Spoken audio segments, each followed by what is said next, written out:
Salut à tous, très heureux de vous retrouver cette semaine. On reprend un rythme un peu plus classique. On repart sur une vidéo de matériel. Aujourd'hui, je vais vous parler d'une chaussure que j'ai beaucoup mise pendant la prépa TDS. Cet arc sur la TDS vient de se terminer. Et là, on continue finalement un peu en lien avec cette prépa TDS. Une chaussure que j'ai mis beaucoup pendant l'été. La Salomon S-Lab Ultra Glide, la chaussure qui a été annoncée à l'UTMB, une chaussure qui a fait quand même pas mal parler forcément avec, ce look, ce design assez particulier, des choses qu'on voyait pas du tout, chez Salomon jusqu'ici et je suis hyper content de pouvoir vous en parler parce que déjà c'est une chaussure que j'ai beaucoup mise, je vais y revenir, mais c'est aussi une chaussure qui, casse quand même pas mal les codes de ce que faisait Salomon jusqu'ici. C'est une chaussure qui est pas encore disponible, elle va être, mise à la vente, il me semble, début décembre si je dis pas de bêtises. Maintenant ça arrive, finalement assez vite, donc je voulais vous en parler, déjà maintenant et puis après j'en reparlerai sans doute, au moment de la sortie parce que je vais sans doute réaliser un film sur quelqu'un qui a pu tester la chaussure en avant-première pendant pas mal de temps et qui a fait partie des testeurs de chez Salomon. J'y reviendrai, je vous donne pas encore trop de détails. Aujourd'hui, on va parler en détail comme d'habitude, je le fais sur les chaussures. J'ai énormément de choses à dire sur cette Salomon S-Lab Ultra Glide. Une chaussure qu'on attendait, en même temps, est-ce que c'est la chaussure qu'on attendait? C'est une chaussure que, comme je vous le disais, j'ai beaucoup mis parce que finalement, je les ai reçues quand je suis rentré des États-Unis fin juillet.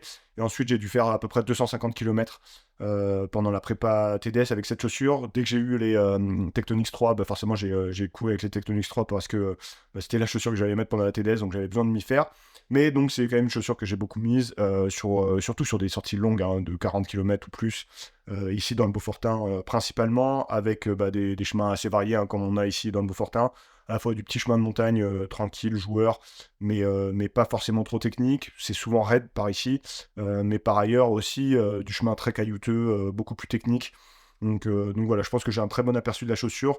Aujourd'hui, j'ai plus de 400 km avec ces chaussures. Donc pour une fois, je vais pouvoir parler un peu en détail de l'usure aussi de cette chaussure, ce qui est pas souvent le cas finalement, parce que souvent on teste les chaussures et puis on en parle relativement vite et on n'a pas forcément l'occasion de remettre autant de kilomètres.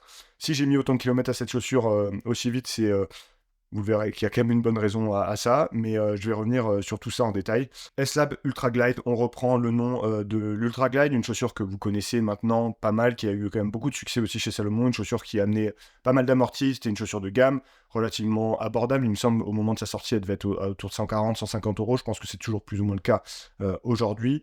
Cette chaussure, j'ai plus le prix en tête, il me semble qu'elle va être commercialisée autour de 230 ou 250 euros, j'ai plus le prix en tête exactement, donc c'est une chaussure qui est quand même nettement plus chère. Vous le verrez, il y a aussi pas mal de raisons à ça. C'est une chaussure qui vient se placer sur le segment ultra, hein, dans la gamme S-Lab. Aujourd'hui, Salomon a du coup plus ou moins trois chaussures pour cette segmentation-là sur la partie S-Lab. Il y a évidemment cette nouvelle S-Lab Ultra Glide. Il y a la Genesis, que vous connaissez très bien, qui a eu un succès fou et qui a toujours beaucoup de succès, qui est une chaussure plutôt typée aventure à l'origine, mais qui a eu, par la force des choses, qui est rentrée dans cette gamme ultra. Et quand, par exemple, sur une TDS, moi j'ai été impressionné de voir le nombre de Genesis portés par les gens sur une course comme celle-là.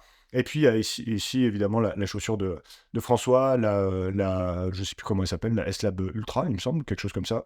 Et donc Salomon va avoir trois chaussures en même temps, un peu sur cette segmentation ultra. Bon, j'y reviendrai, en termes de segmentation, c'est vrai que ça commence à faire beaucoup de choix, et donc c'est intéressant aussi d'essayer d'expliquer un petit peu où chaque chaussure se place selon moi. D'abord, en détail, comme d'habitude, cette chaussure, c'est une chaussure qui pèse autour de 300 grammes. Moi, je la pèse, là j'ai ma semelle orthopédique dans la chaussure, puisque je mets ce genre de semelle maintenant. Mais donc, du coup, sans la semelle, elle pèse 289 grammes. Donc, avec la semelle l'insole S-Lab qui est fournie avec, je pense que ça doit être autour des 300 grammes. Donc c'est une chaussure qui est pas légère, hein, pas légère, contrairement à, vous le verrez, hein, d'autres chaussures dont je parle, même par rapport à une Genesis qui est quand même nettement plus légère. C'est une chaussure qui est pas légère et forcément, quand on la voit, on comprend aussi pourquoi, hein, parce que c'est une chaussure qui a un drop de 6 mm avec un stack qui est quand même assez énorme, 41 mm à l'arrière, donc forcément une semelle aussi imposante, ça pèse un peu, ça c'est une certitude. Un upper aussi, comme celui-ci, ça pèse un peu, puisque on n'est pas sur un upper en matrix, une tige en matrix comme on a pu l'avoir sur, que ce soit la S-Lab Ultra, que ce soit sur la S-Lab Genesis. Ici, on est sur un upper un peu différent. Je ne saurais pas trop comment le définir. C'est une forme de mèche. À la fois, il y a un tissu qui ressemble un peu à du Matrix quand on le touche. On sent que c'est quand même relativement rigide, en tout cas que ça va bien résister à l'abrasion. C'est un mesh, un upper de manière générale qui est quand même plus épais que ce qui existe avec du full matrix. Donc je pense que ça pèse aussi un peu plus et le poids peut sans doute venir un peu de là, mais je pense que le poids quand même globalement vient aussi beaucoup de la mousse, hein, de la semelle intermédiaire qui est ici composée de deux mousses différentes. Ce que vous voyez à l'extérieur, c'est une mousse type EVA, je pense, assez classique, entre guillemets. Et par contre, il y a à l'intérieur, il y a un tout petit endroit où on le voit derrière, c'est un insert de mousse plus super critical foam. La mousse qu'ils utilisent notamment sur la Fantasme 2, la chaussure de route performance de chez Salomon. Donc il y a deux mousses ici, une première mousse qui est vraiment au contact du pied et une mousse qui va envelopper cette première mousse. Donc c'est un assemblage. Ensuite, il y a une semelle extérieure qui est relativement, j'allais dire, classique et en même temps très différente de ce qu'on a d'habitude chez Salomon. Il y a ces formes un peu en forme de balle de golf sur des trous un petit peu sous la semelle. Salomon explique que c'est designé pour éviter certains contacts avec le pied à des zones où on pourrait avoir sur la longueur des douleurs. C'est pour essayer de soulager le pied. C'est en tout cas comme ça que Salomon l'a pensé. Et puis ensuite, on a des crampons qui sont relativement peu marqués, je trouve. Moins marqués, par exemple, une Genesis, je trouve. Le Contra Grip, je sais pas exactement la gomme, en l'occurrence, de Contra Grip qui est utilisée. J'imagine que c'est leur gomme qui accroche le plus, hein, parce que sur ce genre de chaussures, c'est ce qu'ils font et ce qu'ils mettent en général. Petit point, je pense que le fait qu'il y ait cette semelle, enfin ces cavités là dans la semelle extérieure, si on doit changer un jour la semelle extérieure parce que les crampons sont trop usés par exemple, je pense que ça peut être une difficulté. Donc je sais même pas trop si ça va être faisable. Salomon propose un service comme ça, je sais pas trop si ce serait faisable. Faudrait que je demande d'ailleurs. Donc voilà, ça c'est les grands éléments. Il y a du quick lace. Ici vous voyez que moi j'ai mis des lacets, j'y reviendrai. Mais à la base c'est une chaussure évidemment avec du quick lace, hein. Sur ce genre de chaussure il y a toujours du quick lace chez Salomon. Et donc comme je vous le disais, c'est une chaussure qui doit être vendue au prix de 230-250 euros. J'ai plus exactement le prix en tête. Je vous le mettrai. Je vais maintenant passer donc à mon avis sur cette Salomon S-Lab Ultra Glide. Je vous le disais que j'ai couru beaucoup quand même avec. Là, j'ai passé les 400 km maintenant et je vais continuer à courir avec. Petit point, hein, ici c'est un couleur prototype. Je vais recevoir, je pense, la couleur, on va dire, classique. Moi, c'est vrai que j'adore ces coloris tout rouge. Salomon maintenant a la stratégie de faire tous les prototypes comme ça en rouge. Et donc, le coloris qui sera vendu, ça sera un coloris, je vous l'avez sans doute vu passer, blanc, majoritairement blanc, avec quand même du rouge aussi. Donc c'est vrai, une chaussure que j'ai beaucoup mise, hein, ces derniers temps, ces dernières semaines. Et c'est pas pour rien, c'est parce que forcément j'ai quand même beaucoup apprécié courir avec cette chaussure. Dans l'ensemble, vous le verrez, j'ai quand même un avis très positif. Et finalement, moi je suis assez heureux que Salomon ait développé cette chaussure et propose aujourd'hui cette chaussure. C'est une chaussure aujourd'hui sur le marché. J'ai essayé de passer un peu en revue tout ce qui se faisait et tout ce que j'ai pu tester ces derniers temps. Je suis pas sûr d'avoir testé une chaussure aussi confortable depuis quand même un moment. Je trouve que là, Salomon a sans doute produit la chaussure la plus confortable qui existe aujourd'hui sur le marché. Ça, c'est le gros point de cette Salomon S-Lab Ultra Glide. Et à mon sens, forcément, ça va la placer dans déjà forcément très haut pour ce qui est de l'ultra et notamment du 100 miles. Pour des coureurs plutôt de notre type, c'est-à-dire pas forcément des coureurs élites, parce que c'est une chaussure qui reste, vous le verrez, assez lourde et donc qui, en termes de dynamisme pur, je pense pour les coureurs vraiment rapides, même sur ultra, ils vont peut-être aller chercher une chaussure un peu plus légère. Mais pour des coureurs comme nous, je pense que ça fait vraiment, vraiment très très bien le taf. Et donc je pense que c'est une chaussure qui va quand même avoir du succès parce que en fait, le confort est tellement extrême et tellement important sur une chaussure comme ça qu'elle va beaucoup séduire des coureurs comme nous et des coureurs vraiment de tout type, quoi. Même si on est un peu lourd, je pense que c'est une chaussure qui va être très très intéressante. Donc je pense qu'elle va avoir quand même pas mal de succès cette chaussure-là parce que d'abord, c'est une chaussure hyper confortable. Cette mousse, je vais faire un petit focus sur cette mousse qui est donc une mousse, comme je vous le disais, en 2 densités, entre guillemets. Il y a 2 mousses qui composent cette semelle intermédiaire. Il y a d'abord cette première partie de mousse très moelleuse, assez réactive finalement, qui est en contact direct du pied, qui se trouve directement, c'est ça que le pied touche directement, et encapsulé donc sur une mousse qui est un peu plus rigide et qui va notamment permettre d'avoir sans doute une durabilité qui est plus importante, et j'y reviendrai, mais aussi une stabilité qui est beaucoup plus importante. Je pense que déjà, ce stack qui est énorme, c'est pour moi aujourd'hui une des mousses finalement, on retrouve un peu ces sensations de mousse assez molle qu'on a pu avoir dans le passé sur une Speedgoat ou sur certains modèles de chez Oka. On peut avoir aussi un petit peu sur ces chaussures qui sont avec des mousses en Piba. Là, pour autant, je l'ai pas mentionné, mais c'est vrai qu'il n'y a pas de plaque dans cette chaussure-là. Donc, c'est une chaussure qui a une partie de mousse nouvelle génération, c'est mousse Super Critical Foam, et une partie, et en même temps pas de plaque. Et ça, c'est une particularité en général. C'est vrai que quand on utilise ces mousses-là très molles et assez réactives, les marques, enfin en tout cas les développeurs aiment mettre des plaques parce que ça rajoute quand même un petit peu de stabilité et ça permet d'éviter que ça s'écrase trop. Et donc là, Salomon a réussi, entre guillemets, avec le fait d'encapsuler cette mousse très molle, cette Super Critical Foam, par une mousse plus rigide, plus classique, a réussi en fait à se passer de la plaque. Se passer de la plaque, c'est aussi enlever du poids, ça c'est une première chose. Et c'est aussi une chaussure du coup qui garde beaucoup de confort sur la durée parce qu'elle va être très très peu exigeante en fait musculairement. Et donc je trouve que ça c'est une particularité qui est intéressante sur Ultra pour des coureurs pas forcément ultra rapides. C'est au moins d'un point de vue musculaire, je trouve que c'est vraiment une chaussure qui est vraiment quasiment parfaite. Je pense qu'aujourd'hui il n'y a pas de chaussure sur le marché qui permettent d'avoir une trop grosse perte d'un point de vue musculaire sur une course, et typiquement sur une course comme une TDS ou sur n'importe quel ultra, en fait, avec une chaussure comme ça, je pense que le gain musculaire est vraiment, vraiment important, et ça, c'est super, super intéressant, c'est vraiment une chaussure hyper confortable, et en termes d'amorti, aujourd'hui, je pense qu'il n'y a pas mieux sur le marché, à mon sens. Autre grosse particularité sur ce genre de chaussures, avec des grands stacks, avec des mousses relativement molles, des amortis relativement mous, et donc, quand même beaucoup de confort, c'est que le compromis, c'est souvent la stabilité. Là, pour le coup, la stabilité est bluffante avec cette chaussure, et j'ai été très très surpris personnellement. Je m'attendais à quand même beaucoup moins de stabilité. Alors c'est vrai que, comme je vous le disais, avec ma carte de boîte de prod, j'ai pas mal bossé sur cette chaussure auparavant. Moi, j'avais pas eu la chance de la tester dans les mois qui viennent, hein. J'ai commencé à la tester vraiment cet été, mais tout ce qui ressortait des gens qui l'a testé, c'était une grande stabilité. Et je me disais, je suis impatient de tester parce que quand je vois la chaussure, je me dis comment c'est possible que ça soit vraiment stable. Et en réalité, ça l'est vraiment. Et donc, je trouve que c'est une chaussure qui est en fait très abordable, qui est très facile à prendre en main parce que je pense que n'importe qui pourra courir avec cette chaussure et avoir des vraies bonnes sensations. C'est une chaussure qui est très sécurisante, je trouve, et ça c'est un point très très important aussi pour une chaussure d'ultra, je pense, et qui est destinée à un public qui est large. Donc beaucoup de confort, de la stabilité qui est vraiment une stabilité bluffante, notamment dans les parties techniques. Là j'ai encore couru la semaine dernière dans le sud de la France, dans des parties très caillouteuses. Pareil, dans le Beaufortin, j'ai fait des portions aussi très caillouteuses où on a besoin d'avoir quand même une pose de pied assez précise. Et en tout cas, c'est intéressant d'avoir de la stabilité sur ce genre de partie-là pour se sentir en sécurité. Là, franchement, c'est une chaussure qui est bluffante de ce point de vue-là. Donc, en fait, elle va cocher directement 2 cases qui sont hyper importantes pour une bonne chaussure d'ultra. Et c'est ce qui fait que je pense qu'elle va avoir du succès aussi. C'est parce que en fait, elle coche les cases qui sont nécessaires pour ce genre de chaussures-là. Donc, ça, c'est assez bluffant.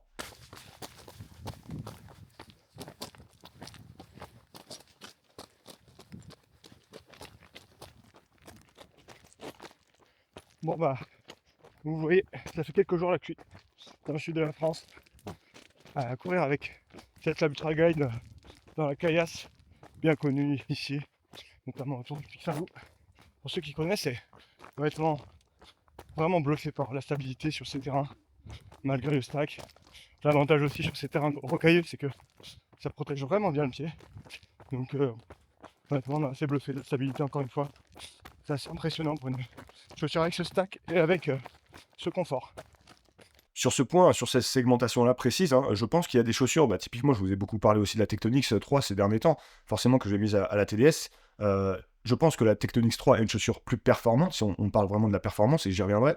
Mais par contre, en termes de stabilité, il y a absolument rien à voir, c'est pas le même monde. Et même si la Tectonix 3 est plutôt bonne pour le segment de chaussures dans lequel elle se trouve. Sur ce point-là, là, on est quand même vraiment, vraiment au-dessus hein, avec cette Salomon S-Lab Ultra Glide. Il y a rien à voir même. Et donc, bah, forcément, je pense que cette Salomon Ultra Glide, en fait, faut pas la voir comme une chaussure nouvelle génération, purement, simplement chaussure avec du Piba, etc. Comme peut être une Tectonix 3 ou comme peuvent être bah, une Vective Pro 2, ce genre de chaussures-là. Pour le coup, on est quand même pour moi dans un segment un peu différent en fait, malgré qu'il y ait cette mousse nouvelle génération, en partie dans cette semelle intermédiaire. Pour moi, cette Salomon S-Lab Ultra Glide ne vient pas forcément dans cette catégorie-là, et je suis pas sûr qu'il faut la mettre en comparaison directe. En tout cas, si vous voulez vraiment une chaussure très confortable, mais en même temps qui garde beaucoup de sécurité et qui garde beaucoup de stabilité, c'est vraiment plus une chaussure faite pour vous plutôt qu'une chaussure avec une plaque.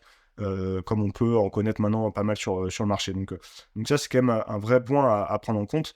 En termes d'usure, je trouve qu'elle se défend aussi très bien. Maintenant, comme je vous le disais, ça fait 400 km que j'ai mis à cette chaussure. La mousse, vraiment, pour l'instant, je vois absolument aucun impact sur la mousse. Elle est toujours aussi performante. D'un point de vue de l'amorti, ça c'est une évidence. D'un point de vue aussi du côté de l'aspect réactif, un peu de la chaussure, j'ai toujours à peu près les mêmes sensations avec cette chaussure. Donc ça, c'est intéressant. Le upper, je vous le disais, qui n'est pas du Full Matrix, c'est un upper, bah, pour le moment, il y a absolument zéro signe d'usure hein, sur ce upper. J'étais assez impatient de tester parce que je me disais, bon, bah, Salomon a l'habitude maintenant de travailler avec du Matrix. C'est vrai que ça a fait ses preuves d'un point de vue de la durabilité. Là, il change. Ça va être intéressant de voir si la durabilité est la même. Et honnêtement, bah, pour l'instant, absolument zéro usure sur le mesh après 400 km. Donc ça, c'est intéressant. Par contre, moi je note une petite usure quand même sur les crampons, et notamment bah, moi sur les crampons plutôt médio-pied, j'ai une foulée plutôt médio-pied, donc bah, c'est ces crampons-là que j'ai usés hein, sur cette chaussure. Je vous ferai des gros plans, mais c'est très très net. Hein. Moi c'est les crampons vraiment du devant de la chaussure qui sont usés, le reste n'est quasiment pas usé, et donc bah, je note quand même une usure hein, sur ces crampons-là. Je me demande si le fait qu'il y ait ces cavités, bah, ça expose pas un tout petit peu plus les crampons. C'est un point à prendre en compte. Là, après 400 km, les crampons commencent à être quand même usés. D'un point de vue de l'accroche, de toute façon, je pense pas que ce soit une chaussure qui est excellente sur les parties très grasses. C'est une chaussure qui fait très bien le taf sur le caillou, sur les parties sèches, hein, le terrain sec de manière globale, mais sur le terrain gras, de toute façon, c'est pas une chaussure qui excelle déjà de base. La semelle est assez polyvalente, moi je trouve, assez polyvalente, mais il faut quand même noter qu'au bout de 400 km, les crampons sont quand même déjà un peu usés, donc à voir comment ça va impacter l'accroche pour les prochains temps, les prochains kilomètres que je vais mettre à cette chaussure. Vous le voyez, je suis quand même très très convaincu hein, sur cette chaussure, sur une gamme ultra, que ça soit 100 km ou plus. Je pense qu'il n'y a pas de chaussure vraiment plus confortable aujourd'hui sur le marché. Il n'y a pas vraiment de chaussure qui procure bah, une économie musculaire aussi importante grâce à cette semelle intermédiaire qui est vraiment vraiment très intéressante et vraiment bien pensée à mon sens. Pour autant, il y a pas mal de questions qui se posent quand même encore sur cette chaussure. Moi, c'est une chaussure que je mets beaucoup, que je vais continuer à mettre beaucoup. Donc, pour moi, c'est la meilleure preuve que c'est une chaussure qui me convainc. Maintenant, je me suis, bah, typiquement, il y a quand même encore des choses hein, à revoir, je pense, ou en tout cas, voilà, à mon sens, des choses qui sont pas 100% abouties. Déjà, je vous parle du Quick Lace, je en parle souvent, du Quick Lace et le fait que je suis pas fan du Quick Lace depuis pas mal d'années maintenant. J'essaie, quand c'est possible, de changer le Quick Lace par du lacet. C'est ce que j'ai fait sur cette chaussure, et en l'occurrence, ça marche pas toujours. Il y a des chaussures où on peut pas forcément mettre de lacet. Typiquement, j'avais essayé sur des Genesis, ça fonctionne pas très bien. Les S-Lab Ultra de François Daen, ça fonctionne pas très bien. Ça fonctionnait plutôt bien sur des S-Lab Ultra 3. Et là, je trouve que ça fonctionne parfaitement de mettre des lacets à la place du Quick Lace. Pour moi, c'est un vrai gain.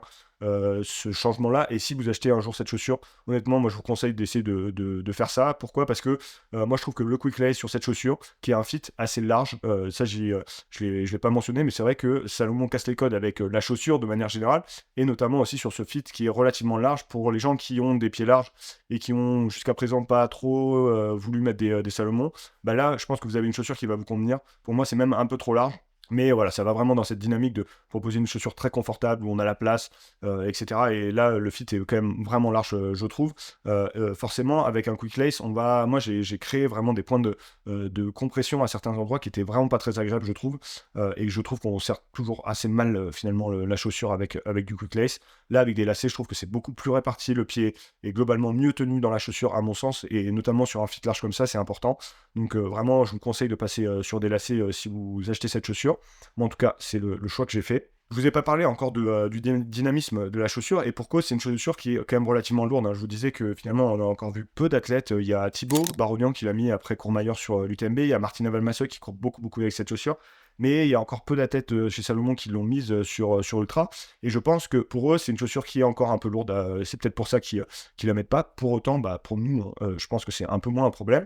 C'est vrai que c'est une chaussure qui c'est pas la plus dynamique. Il y a cette mousse, cette première partie de mousse, comme je vous le disais, une super critical foam, cette mousse qu'on retrouve sur la S-Lab Phantasm 2 de chez Salomon, qui est censée amener quand même cet aspect un peu plus réactif et ce dynamisme à cette chaussure. Mais c'est une chaussure que je trouve qui reste lourde quand même, un peu trop lourde pour moi. Et c'est vrai que les marques concurrentes qui vont sur des chaussures un peu nouvelle génération avec des plaques, malgré la présence de plaques, souvent ils arrivent quand même à descendre au moins 280 grammes, voire plus pour certaines marques.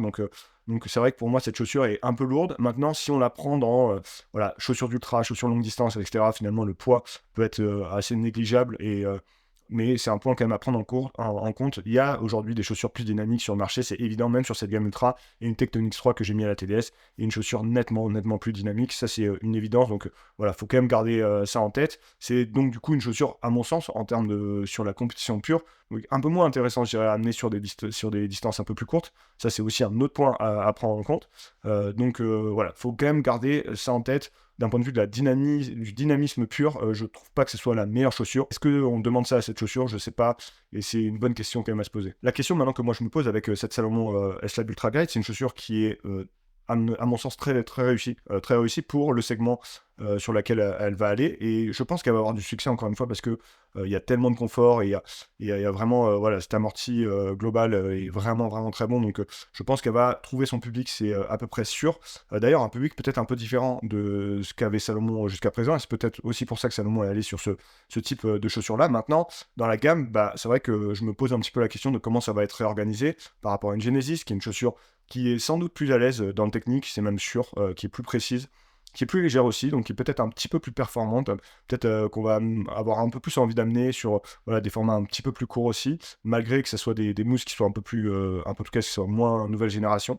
Maintenant, cette chaussure, je pense qu'elle va être vraiment destinée à de la longue distance chez Salomon, et du coup, elle va être un peu en confrontation avec la S-Lab Ultra de François, donc à voir comment il segmente un petit peu la gamme, ça c'est une question que je me pose. Et l'autre question que je me pose, c'est est-ce que Salomon va aller sur une chaussure vraiment full Piba, nouvelle génération avec plaques, etc. sur en trail?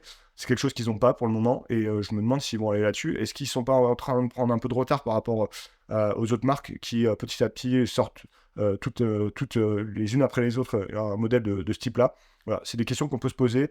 Ça va être intéressant de suivre ça dans le futur, mais pour moi, cette chaussure, là, pour du 100 miles notamment, c'est vraiment la chaussure un peu référence en termes de confort aujourd'hui qui sur le marché. Bon, elle n'est pas encore présente, mais dès cet hiver, ça va être le cas. Et je pense que voilà, si vous cherchez vraiment une chaussure très confort, qui va vous amener, je pense que jusqu'à la fin de vos courses, ça c'est une très bonne option. Donc option à vraiment à considérer, passer au lacet, hein, ça c'est mon petit conseil. Et voilà, je pense que j'ai pas mal fait le tour sur cette chaussure. N'hésitez pas si vous avez des questions en commentaire comme d'habitude. Et nous, on se retrouve très vite pour une prochaine vidéo. Allez, ciao à tous.